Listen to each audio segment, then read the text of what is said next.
കേട്ട് കഴിഞ്ഞപ്പോ അവിടെന്ന് വിളിക്കുന്നു, അല്ലാ, ഇത് മുഹമ്മദ് എഴുതിയതല്ല, ഇതൊരിക്കലും ലോകത്തുള്ള ഒരു മനുഷ്യരും എഴുതിയതല്ല. കാരണം ഇങ്ങനെ എഴുതാൻ ആരെക്കൊണ്ടും കഴിയില്ല. കാരണം മുഹമ്മദ് വായിക്കാനും എഴുതാനും അറിയാത്തവനാ.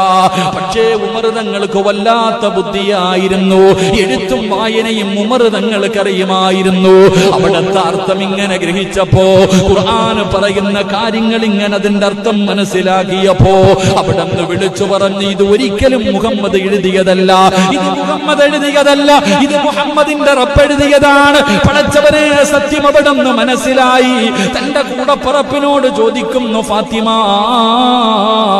എവിടെയാണ് മുത്തുനബി ഇരിക്കുന്നത്, എവിടെയാണ് മുഹമ്മദ് ഇരിക്കുന്നത്? ഇത് ചോദിക്കുമ്പോ ഖുർആൻ പഠിപ്പിക്കാമെന്ന ഉസ്താദായ അല്ലാഹുവേ, മഹാനായ